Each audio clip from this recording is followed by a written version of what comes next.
um, this is a joint chat. Nobody's a host now. Nobody's a host. Nobody's a guest. So we are just here to have small interaction for us to look at what is going on, maybe latest news in Nigeria, and also look at opportunities for journalists in 2024.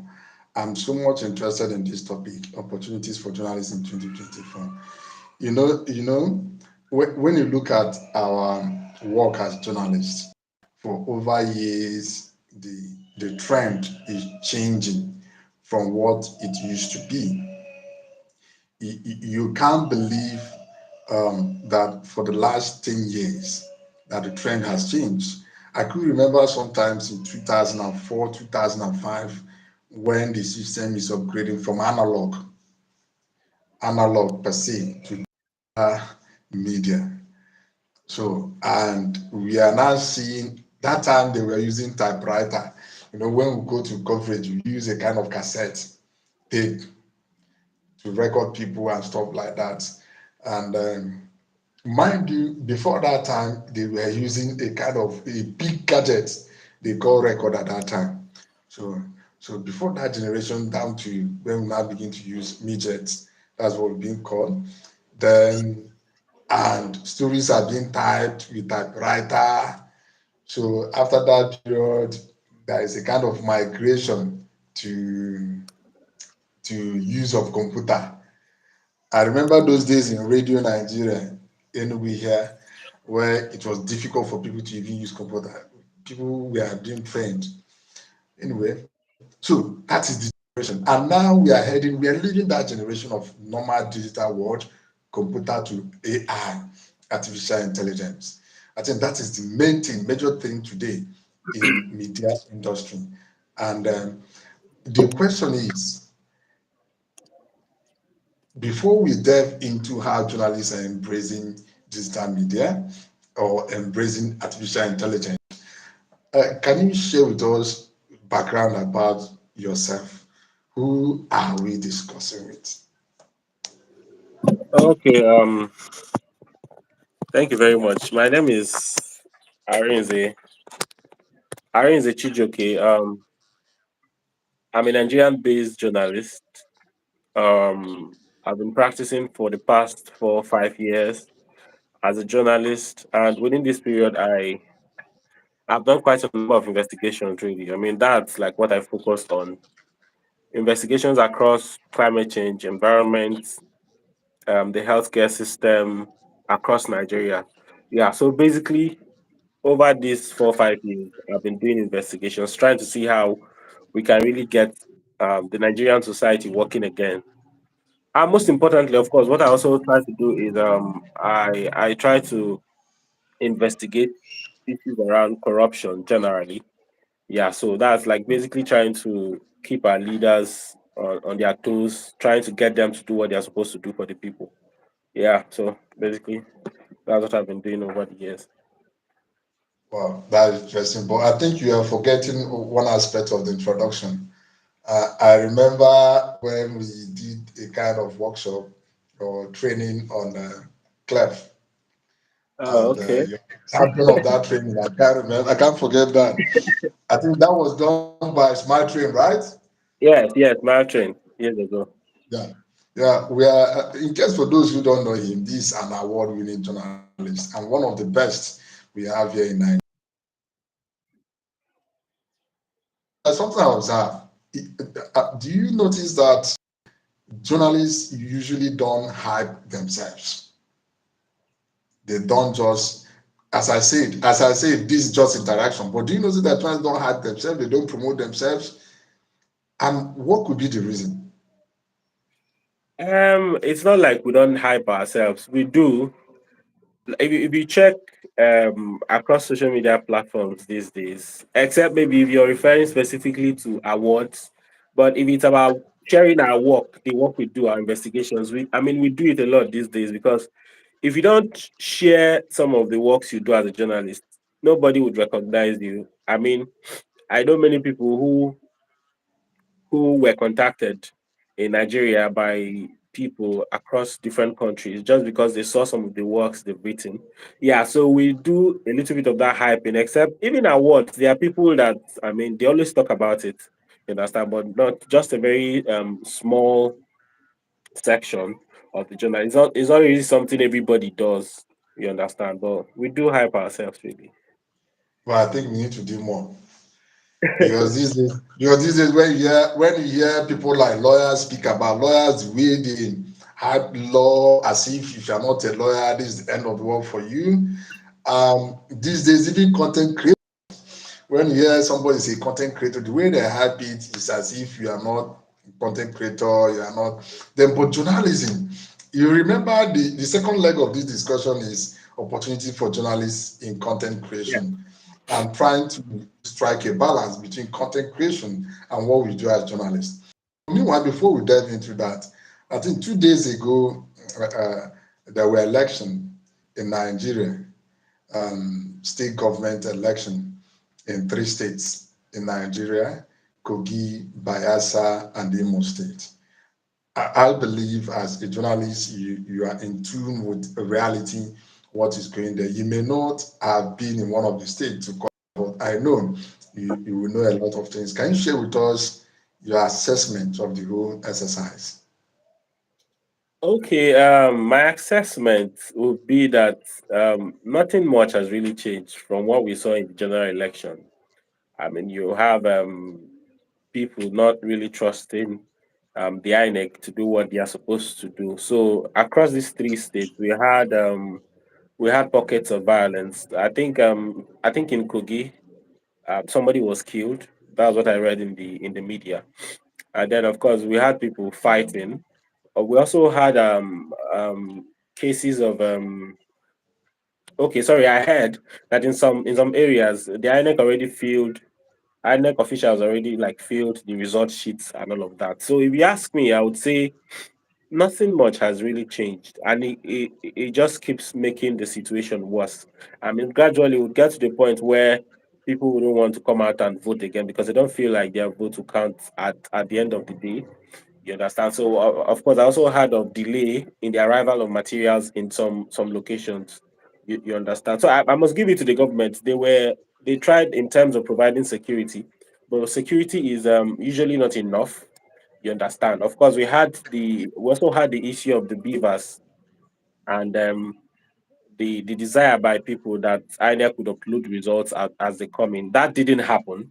You understand? It didn't happen, and then it keeps raising questions about the transparency or ability of the INEC to really conduct elections that would appear free, fair, and credible in the eyes of Nigeria. So generally, nothing much has changed from what we saw in the last election. Nothing much. Okay, you're talking about security. It's a two-way thing. Enough security, adequate security, and compromised security. A security that is being detailed to deliver a certain candidate. So, what could be the case in most of the elections, especially in these three elections? Is it that there's not enough security, or that security deployed in these elections in some of the states are part of the program? Okay, no, like I said, the government tried in terms of providing security across the 3 states. I mean, we saw a massive deployment of security officials. You understand? But then, in some of these locations, we heard of compromise. You understand? So most of the times, that's the problem, and um, it's very difficult for a government in power, an incumbent, to actually lose election. It is very, very difficult. So it means that most of the times those like among the three governors now, those of them who are going for a second term, to a very large extent, they have influence. They can influence the decisions of some security personnel. I mean, we've seen that over and over again. You understand? So one particular incident, for instance, in I think the collation center in Imo State. So the Labour Party chairman, I don't know if it's in the state or one of the local governments, he was reacting to, so to say, the outcome of the election, and he was said that the party he was saying that the party wouldn't accept the outcome and all of that. So before you know, they Not pounced the on him, party. started beating him. You understand? I want to believe that you had security people around there, Okay, but they were in watching. collation center, and the security Yeah, was there watching. Yes. So you have security men who were standing and watching as this man was being beaten. So you understand that kind of thing. It tells you how much or the degree to which our security operatives really be compromised.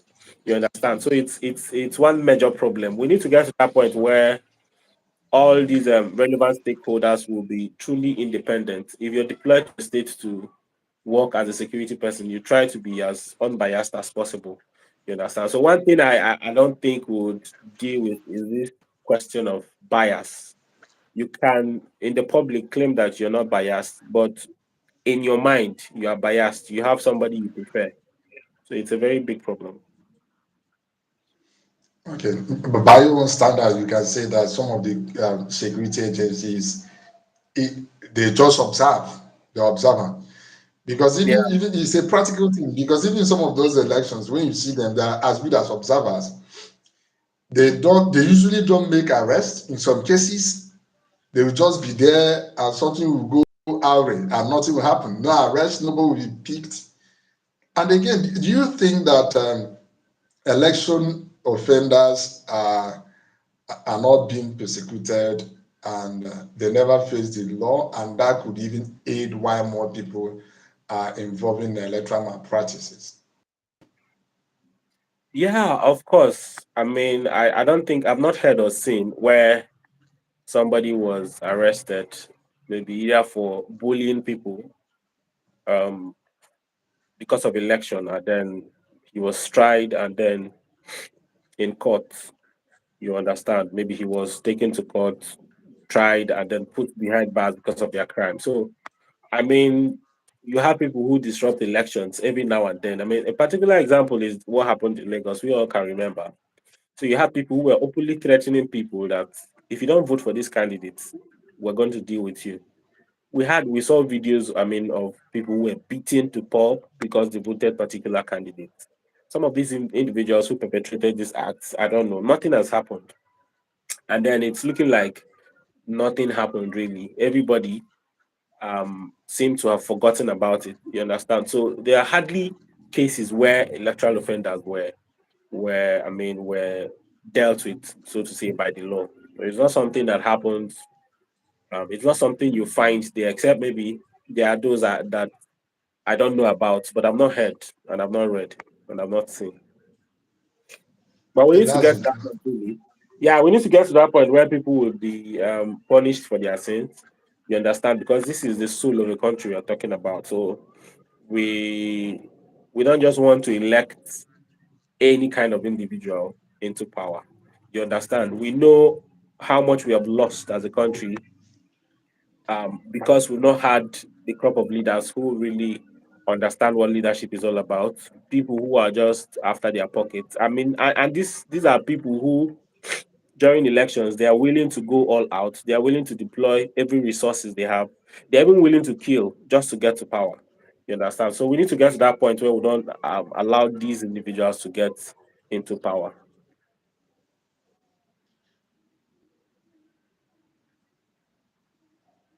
Yeah. I think you are making a vital point, but somehow I think it's more theoretical than practical. Theoretical in the sense that allowing them to get into the practical.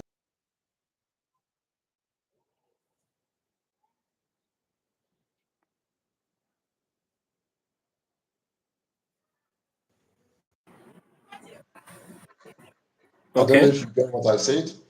Yeah. That the practical aspect of it may be very, very difficult. It may be very difficult for you to stop them getting to power, because yesterday I was trying to look into what really happened in Kogi State, and I begin to streamline it and to NYC member in Kogi State who was caught with already written results and 1 million naira in their bag. So you begin to ask yourself, the election has already been been done in the backyard. So whatever they are doing, then imagine the same NYC member will come out tomorrow and begin to accuse the government that he's out of school for 10, 20 years without job, that the government is not providing job, whereas his colleagues have already cashed out 1 million naira. They have sold their jobs. So I don't know if you try to get the bigger picture I want to create. Yeah. Then you now look at the professor who is the returning officer or collation officer or returning officer, whatever, and you are seeing practical compromise. A professor aiding corruption. Sorry, I'm coming.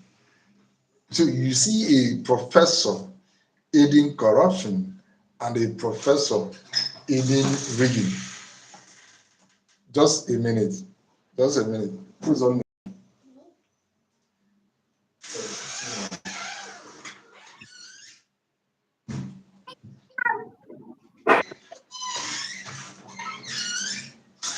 I'm coming.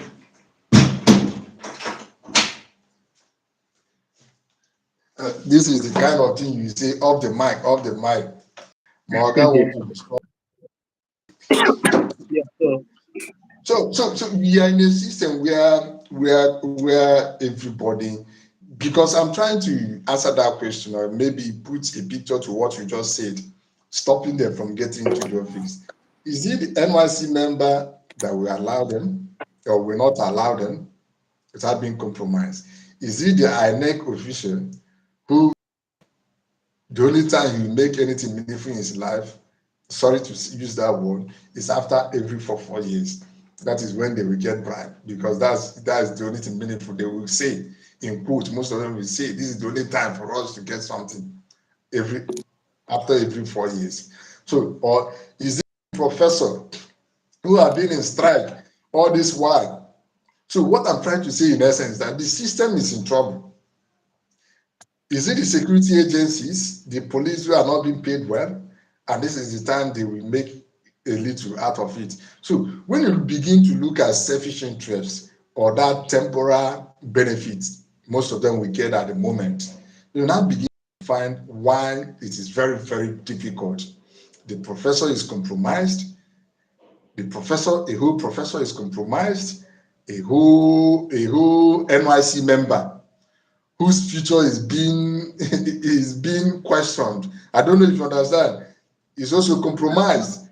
Then who will save us if the professor and the NYC member they are all compromised? Now send a security agent that his salary, minimum wage, that his salary cannot take him through more than 1 week and not give him enough money.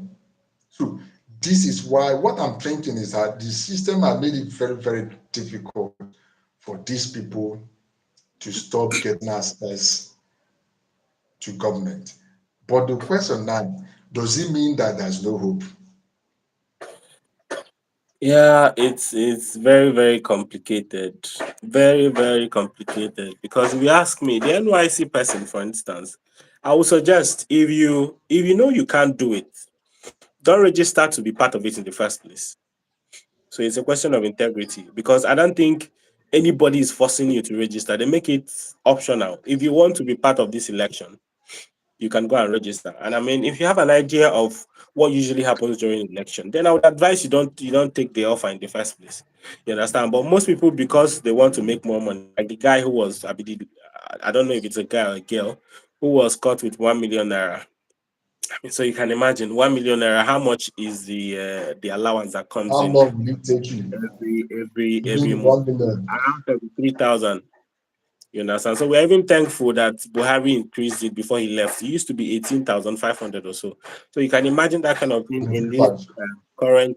current economic realities in Nigeria. So for me, it's a personal decision. If you know that you cannot compromise, then don't even be part of the process. Because if you register and then you're part of it, and then they offer you money and you say you're not taking, I mean your life is at risk, and nobody wants to lose their lives. And of course, it's still possible for you to be in there and still do the right thing. I mean, remember a perfect example is the returning officer in Abia State, that woman.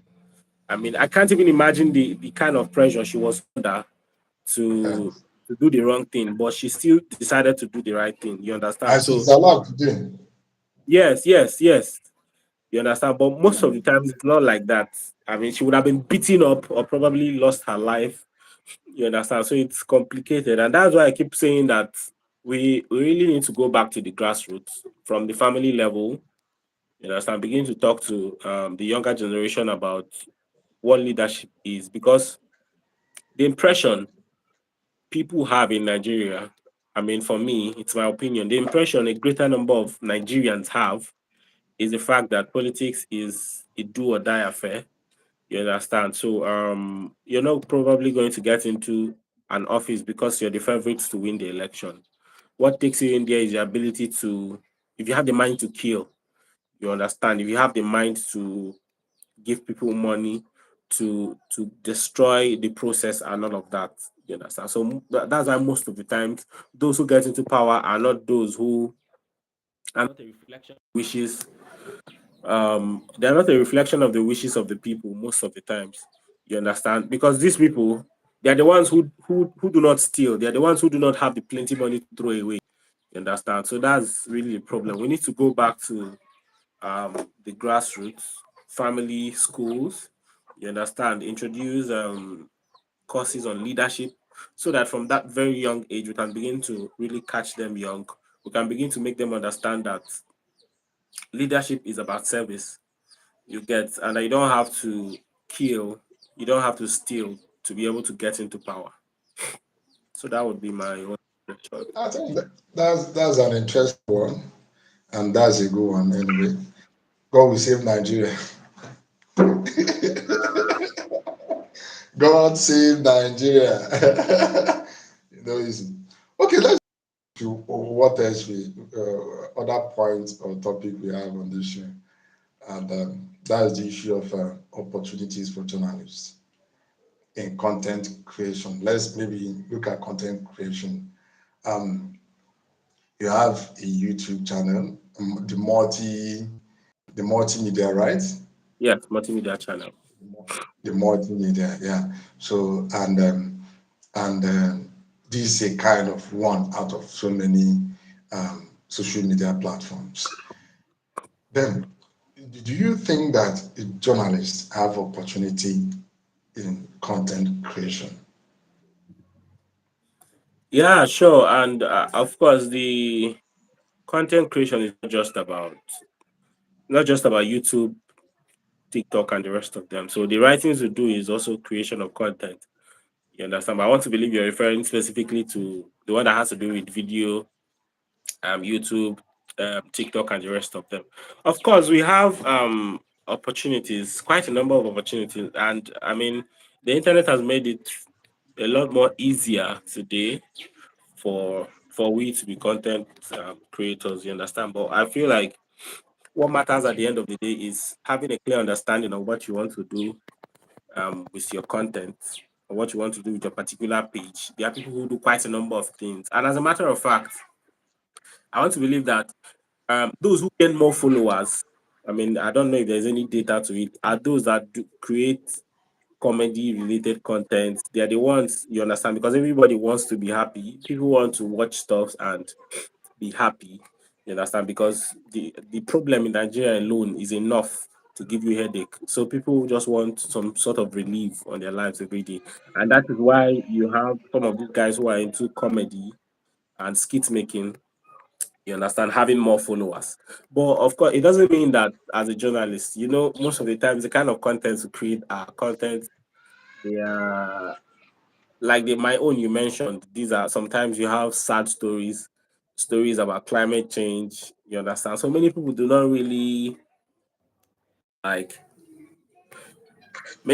many people are not really into that kind of thing that would further deepen their worries about the Nigerian situation.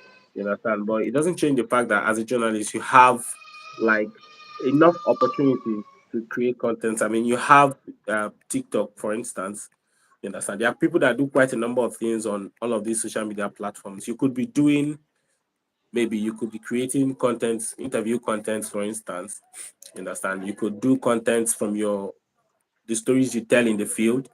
You understand? Quite a number of things we can really do. And like I said earlier, all thanks to the internet that makes it easy for us to create content and not just do that, but also share across various social media platforms. So there are quite a number of opportunities there. But like I said earlier, you have to discover what you want to do exactly so that you don't go ahead to do what every other person is doing. You understand?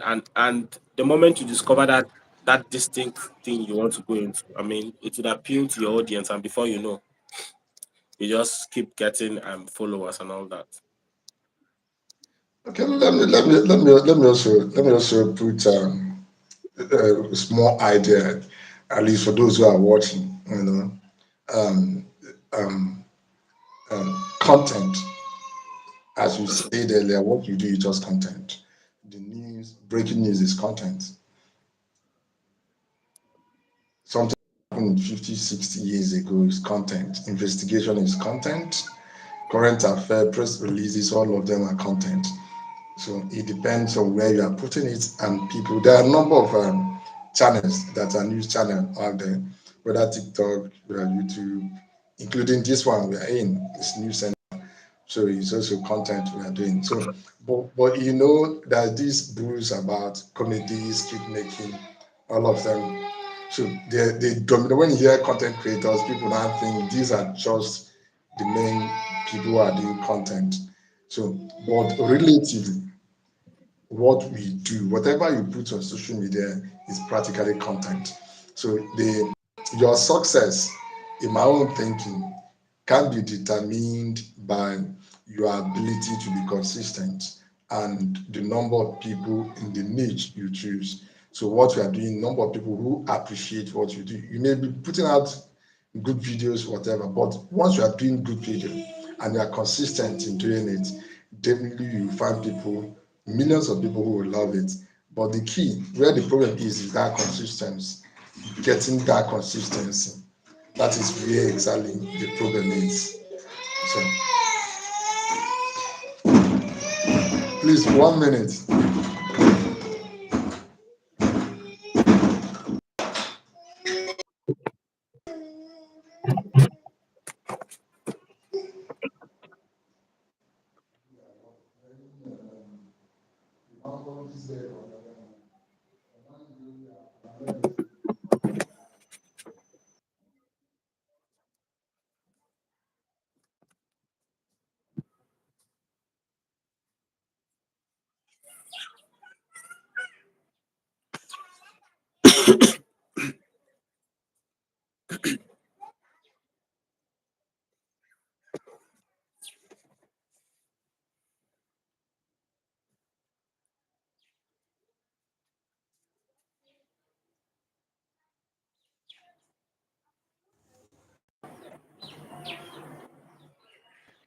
Funny enough, even behind the scene is also content. So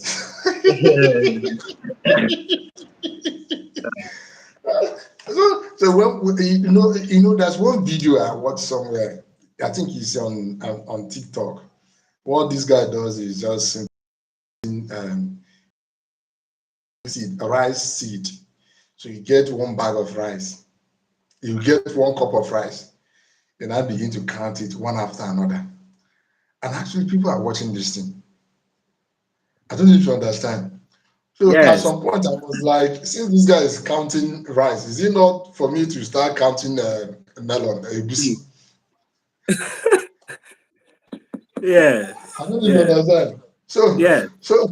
and people are watching it. And so when I joined, I say, this guy is live, and we have up to 10K view live. I was like, wow. But the truth is, the guy didn't just start that way. I've done a number of things until he has that inspiration, and he build a niche for himself, and he move on. So anything can be content, let's say. But the secret nobody have ever told us is that, or many people.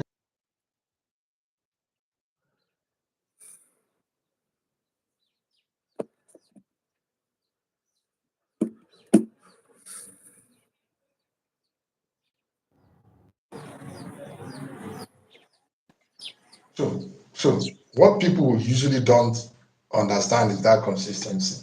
If you pick a niche, but for you to be consistent, Some talked about doing something you like, some talk about doing something you like, some talk about doing something you love so much. But I think it's doing something you have information. I don't know if you understand. You can see I spend a whole number of time talking down on current issues before we now delve into content creation. So what you know, what is current, what you know, if you know how to plait hair, do so many style in plaiting hair, whatever you need, anything is content. That's my own understanding. But what will help you to grow is being consistent in that thing you are doing. And engine will begin to suggest your content to people who are looking for similar things. So if you are also good, even Facebook and other platforms will begin to suggest your content for people who are watching it.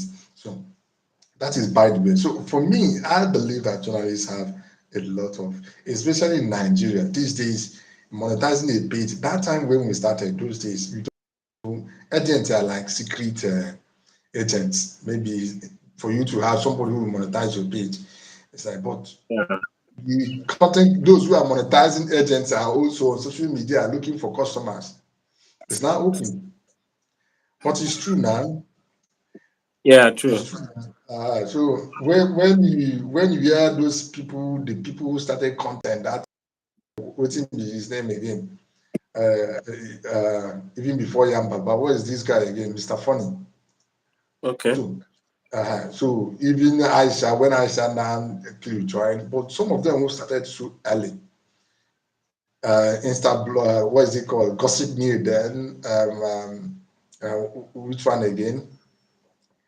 So when they started early, this thing is just like selected set of people in Lagos or few that we know that their page are monetized. Nobody even actually understands what monetization is, but it is now in public domain. Those who can monetize your page are out there. So as a journalist, I believe beyond writing your report and sending to your radio or TV stations, if you're in TV, it's even perfect.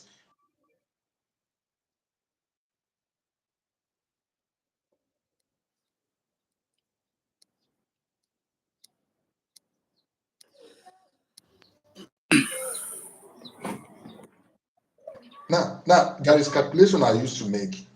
I used to tell people, I'm a radio journalist, although I did print in the university, but my background, I see myself as a radio journalist before I now begin to advance into TV and stuff like that. But not everything we do is content. So, what your medium, whether you are in any radio station, I don't want to call name, what they give you is a platform as a journalist to reach out to people who will consume the news you are producing. So social media now made it very easy.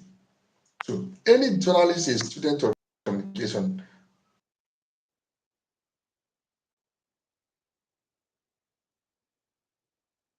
because you can start. What you just know is what you do. You can start putting content, creating stories, following up stories, events and stuff like that. People call it even vlog. You can start doing that. Create your own channel and start putting it there. In 1 year, if you're consistent, 1 year is too much. 3, 4 months consistent, your page can be monetized and begin to earn from there. But the problem is starting early and knowing what you're doing and knowing your destination. So I think I have to stop here a little bit to allow you to add more. Okay. Yeah. So it's not just in content creation now that consistency matters. I mean, life generally, whatever you do as a human being, understand, you just have to be consistent. And like you said, that's like a major problem. So beyond just starting, how many people want to be consistent? And I know sometimes it's very difficult because okay, somebody like me now, I do apart from the channel, my YouTube channel, I do daily work.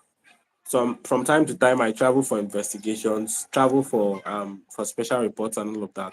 And it is when I come back that I now have to calm down and then see how I can put some paragraphs together for my content. So most times there's that challenge of having to juggle the creating content for your YouTube and then your regular work.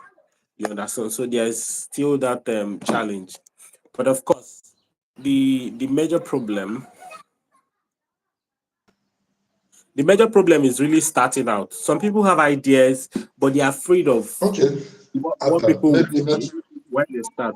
When they start out, what would people say? How would my friends react? You understand? Hope they will not laugh at me and all of that. I mean, Uh, even if they laugh at you, what matters is your ideas and what you intend to achieve. You understand? Because I know that I've heard some of these skit makers talk of how they were subjects of laughter when they started out. But today they are they rich were boys. mocked now. They were mocked. Yes, so They were mocked. rich boys, rich Even guys. some of them, even Mhm. some of them, they were interrupted while shooting their making their skits on the road. Yeah, so you Ah, can imagine. You can imagine. I mean, definitely you would face rejections. It's a normal part of life. You understand? But people it will like be to all make God you when you believe that decide you are to not continue. ready. Yeah, so that's the thing. So the fact remains that the internet presents us with enough opportunities. You understand? I remember back in school, our lecturers used to tell us that okay, out there are no jobs. So if you want to practice mass communication, you're going to be poor because in their mind, what you're going to be receiving is the normal 5,000 naira, 10,000 naira you get from attending events and all of that. So they were like, for how long are you supposed to practice and then make money to get a car or make money to buy a house? You understand? And that's like a major problem that is facing our older generation of journalists who don't want to belong to the trend. You understand? Because in their mind, everything starts and ends in attending events, Coverage. be writing press releases. You understand? So most times they get 5,000, 10,000 naira. And then you'll be wondering if you've not built a house, when are you supposed to build it? You understand? But then you have quite a number of platforms that can help you really grow. I mean, if you're consistent, the kind of money you're going to be making, so people will begin to wonder if you suddenly joined Yahoo or something because there's really a lot of money. Yes, there's a lot of money. Serious? Now, wow. I never heard this one too. Anyway, that's interesting. I hope it will happen. Oh. Yeah, Anyway, sure. anyway, okay. Let me move a little bit from because we are talking about 2024. Do you see content creation, journalists putting all what they have? Remember something like 4 or 5 years ago, the discussion in the media world when you have access to some of these scholars in mass communication, before the mass communication was unbundled, I think into five or thereabouts. So before that era, that this discussion of citizen journalism, that citizen journalism, you know what citizen journalism means. Somebody have access to phone and have Facebook, whatever that happens, I don't not even edit, he don't even care. Say that sounds funny. You begin to talk rubbish without even verifying what you are saying. Sometimes it could be hearsay. It's still Yeah, been happening up till now because so many vlog. Once something happened without even verification, you begin to see some of us who are into vlog, they will jump into it, and begin to talk. So do you see citizen journalists like you and I, people like you and I, joining into content creation in a bid to break the gap of citizen journalism, where people can get reliable, or if not reliable, yes, journalists sometimes we can be biased, but relative something we can verifiable information. You can pass on verifiable information, and people will still see it as bias. But what you just said or what you just did is fact and factual. But people who is not pleased with what you are writing or what you are saying, we begin to see it as bias. So, do you think that is getting into content creation will reduce some of this impact of citizen journalism promoting media practitioners in negative lights? okay. So So something that I'm going to say, reacting to this question, is that the Okay. internet makes everything very fast. You understand? And I mean, for me, the major problem the citizen journalist guys have is the fact that whatever they do doesn't go through a process. You understand? But in real sense, they are the ones that are moving with the trend. Because okay, like the video, I think there was a video from Kogi State about some fake police officers who were captured when they had their uniform and all of that. I think the person that did that wasn't a professional journalist, but you can see how far that video traveled. You Yes. understand? So Even normally, some of us, even the major media has now begin to follow up. yes, yes. So you now have to like completely depend on what that individual is saying, because maybe if you as a professional journalist was even on ground, maybe you'll be busy with interviews. You understand? You'll be busy with Yes. interviews, and then you'll be busy maybe trying to send to your editor for him to. This is referring specifically to people You that can't be are busy everywhere. You can't be on everywhere. using, yes, on using video, maybe posting on Twitter and all of that. But this individual already did it with no form of gatekeeping. He already sent it, and you can tell how far that particular video traveled. And maybe if he has a Facebook account, for instance, that particular video must have given him plenty views. He can cash in on that, and maybe he can just become serious. And then what he does every day is, if he goes out there, whatever he sees, he posts. You understand? Because at the end of the day, that is what people are interested in. You understand? Not everybody, but this is not to do away with the fact that it is very important to for content to go through that gatekeeping process. You understand? It is very, very important. That, I mean, that's why you have fact checking, because most times what people do these days is they just go online with an intention to spread false information. They just get videos, they just post. You understand? So that is why you have like an increasing number of organizations that are into fact checking. You understand? Because there is a lot of damage that disinformation and false information can really cause.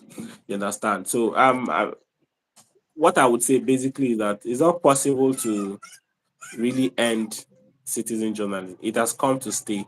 You understand? And most of the times, what these guys post are true information, because it's not like you had an idea that something would happen. It's just that you were at the scene at the time.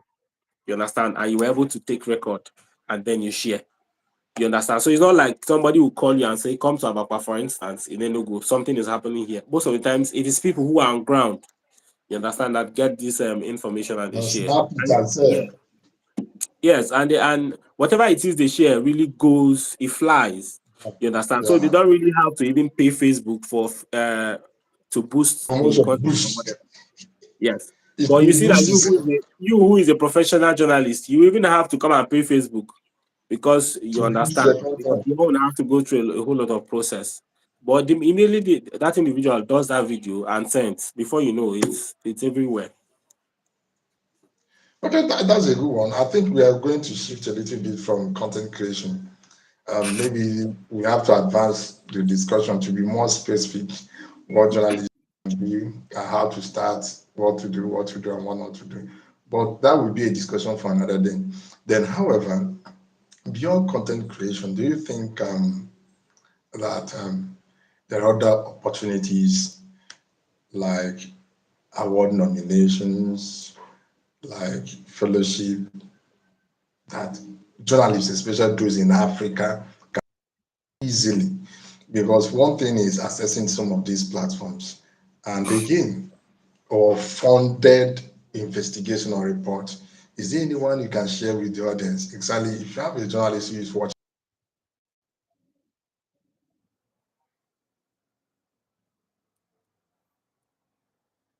All right.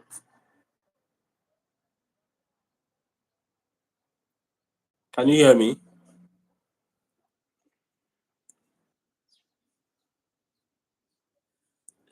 Can you hear me?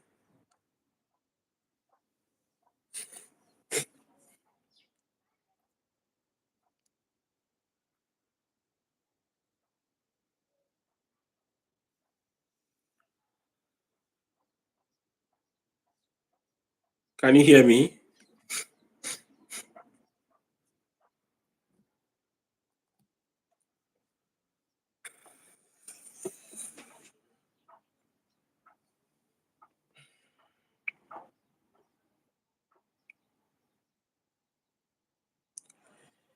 Can you hear me?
Oh, Okay, can you hear me?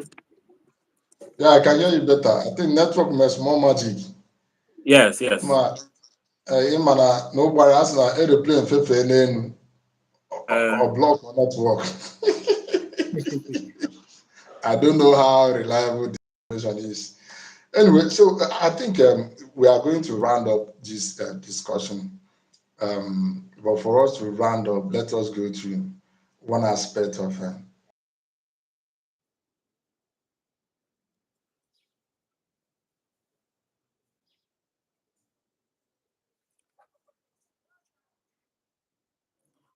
okay. Can you hear me now?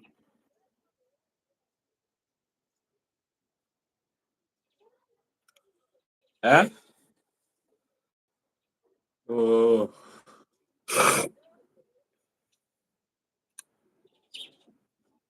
yeah, I can hear you, but I can't see you.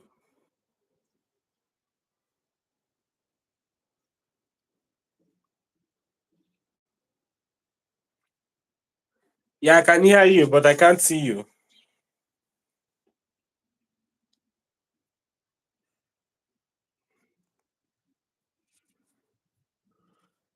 Yeah, I can see you, but on a break, it's breaking.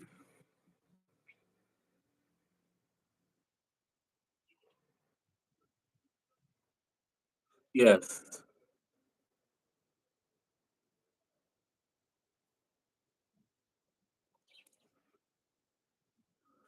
Yeah.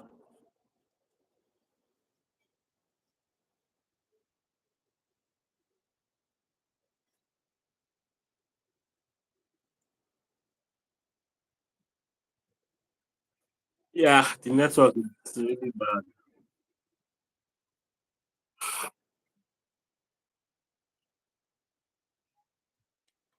Can you hear me? Can you hear me?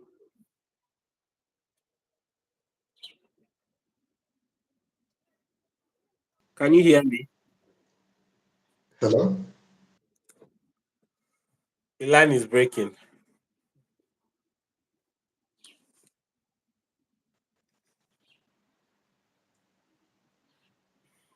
Can you hear me now? I think it will be fine now. Yeah. I think it will be fine.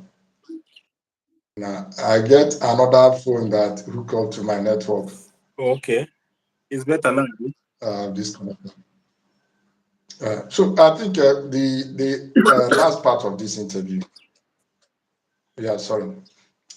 Do you think that there are other opportunities that journalists can go after beyond this content creation? And you can share with us, at least for somebody who is watching this interview, and that person can go home and say 2024 is in a couple of days. Yeah. This is November. This year is already done and dusted. So in next year, for somebody as a journalist, either as a student journalist or fresh graduate who want to plan himself, do you think better opportunities beyond content creation that he can go after? Yeah. I mean, I've always looked for an opportunity to talk to um younger journalists about some of these opportunities. I've accessed some of them. So there are plenty of them, quite a number of them out there. But the problem is that in Nigeria, for instance, there are fellowships, a number of fellowships that you can apply to. You understand? So some of these are very popular online media platforms. They have from time to time they call for fellowship applications. You understand? So that gives journalists an opportunity to apply and get selected. Sometimes they bring you all of you together in a place and then give you training. After which they give you some funds to go and do stories. But the problem most times is that you can't possibly apply for some of these opportunities if you don't have a bit of experience.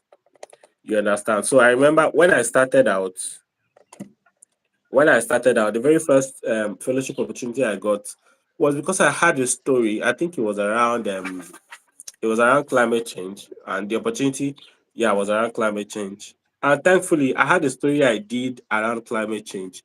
You understand? So even if I just left school, they already saw from the story I did that okay, this guy has a bit of an experience and he has the capacity to deliver. You understand? So even if we give him money, we trust that he will deliver at the end of the day. So most times is that young journalists don't have that patience. They just want to make money as soon as they drop out of school and they start practicing. It's not like that. You understand? So there are stories you have to do for free. You understand? Because you're looking at the future. You understand? I can't count how many stories I've done for free. You understand? Because I know that there are applications that would come out and they will require links to the stories you have written in that direction. You understand? So if you are somebody who had always been waiting to be paid to tell a story, it means you're going to miss out on that opportunity. You understand? So especially those who are leaving school, just bear it at the back of your mind that you're going to tell stories for free. You understand? But it doesn't mean that you're going to work for free all through your life. You understand? But someone who is starting out, get ready to tell some stories for free. And these stories you're telling for free are stories that would help you apply for grant, apply for fellowships, and the rest of them. You understand? So regarding the opportunities, they are like IJNet, for instance. IJ the net is Yeah. is a platform that provides plenty opportunities for journalists. You understand? So if you go on their website, you would even see a particular section of it is dedicated to opportunities, purely opportunities. So they give you the date of opening, they give you when it is ending. You understand? Opportunities across different sectors. You understand? So some of these opportunities are those that would allow you travel outside of Nigeria. You understand? For trainings and all of that. They also have a section that is dedicated for what is it called? Okay, there are some of them that share stories for awards. You understand? So if you have a story you did and you feel like you want to put it in for an award, you can also do that. So IJNet shares some of these fellowship opportunities. Another one is Global Investigative Journalism Network, GIJN. The Yes, so JIJN. yes, so they also share opportunities. There are sections in these websites that are dedicated purely to opportunities for journalists. You understand? Opportunities to travel, opportunities to for fellowships, and then of course in Nigeria, like I mentioned, you have the cable Premium Times (CGIG), which is an aspect of Premium Times. From time to time, they call out for applications. But like I said, one very important thing we need to keep in mind is that most of the times they ask you to submit links to stories you have written. You understand? So if you leave that space blank, I don't know, it will require some magic before you be selected. Yes, Yes. yes, because Yes. you have to show them capacity. It's something What you you have can. done through them. Yes, so they need to see what you have done. You understand? So you have to be willing to do some stories for free. Two, three, four, five stories. Just do it and keep them. You understand? So that whenever these opportunities come up, you can quickly apply. And then if you get selected, I mean that's massive for you. That's like it will be the starting point. I remember the very first fellowship I got on. I think it was by the ICIR, one of their fellowships. Since then, I've been working. This is over 4 years now. You understand? So within that period, I proved myself to the editor, and since then we've been working. So if I have any story or idea, it doesn't have to be fellowship. I just need to share it with him. And then if it's something you have funding for, he would say, okay, guy, go and do this for us. They will give you a time frame. You understand? But nobody will give you their money if they don't believe that you can deliver. You Yes. understand? So yeah, gone are the days when we just have to depend on press releases from government or wait to attend events. I mean, there are bigger, very, very big opportunities that we can really cash But in on and then make our own money. that's interesting. I think this one of I believe that there's no new journalist or even older journalists like some of us. I think we have added a couple of years before you guys. So there are older journalists like us who also need the information. Even those who are older than myself who also Yeah. need the information. And I must appreciate your in-depth knowledge and this worth doing. Please, if this is the first time you are joining us in this show, on daily basis, we are going to bring someone, and we have a lot to discuss from this topic. As I have said earlier, we are we are going to narrow it to specific on how to start off a page at some point and also be able to get money out of what you are doing and your skills, and also to motivate you and tell you, yes, don't be discouraged. You may look at my page. I once had a page that was deleted anyway. So community guidelines is another thing if you want to get into content creation. So if you are watching this for the first time, this is the first time you are watching our channel, we will be having Mr. Arinze on regular basis in this show. So he's a regular person beyond journalism. Beyond journalism, he have a lot of experience to share with us. So um, we'll, this will be an end for the show today, and we'll schedule for another day. Tomorrow we have another person who will be in the show with us, and maybe you know this that I begin to know. So if this is the first time you are joining us in this show, thank you for watching and thank you for being. Remember to subscribe on this channel and also look out for Ariza's channel. We are going to put it in description button anytime soon, so you can also go there, follow him, and also subscribe to his channel. Let me tell you, the idea of this channel is not just to, the idea is also to build a community of people who will also be informed and also have informed pockets. So join the community, join us and support us as much as you can. And before I forget, if you have any story, any idea, anything, in this channel we have no niche. Everything is our niche. We discuss everything. Once it can impact life, once it can impact change, either impact what you do as a living or information we need on daily basis. Thank you for watching. Arinza, do you have anything to tell the audience before we go?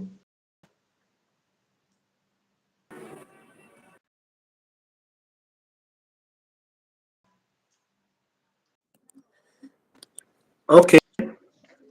Yeah. Can you hear me? I can hear you clearly. Okay. So I think one last thing I would love to say is that the internet presents us with a number of opportunities. You understand? So nothing should really stop you from exploring. You get so these are not the times when you just say you finish school and there are no jobs. I mean, there wouldn't be jobs any day, anytime. Those who are working in government parastatals wouldn't. They're not willing to let go of what they have. You understand? So they are ready to Some of stay them there. are not even comfortable with it. So some of them are willing to stay there till they die. Even when they are dying, they are connecting their children. You understand? Thank So you. yeah, Yeah. Yeah. Thank you. We'll call it a day. We'll call it a day and let's reschedule for another day. So remember to join us on this social media platform, YouTube, and also our Facebook pages. That will help us to do more content like this and be able to buy data to do more. Thank you. thank you, thank you.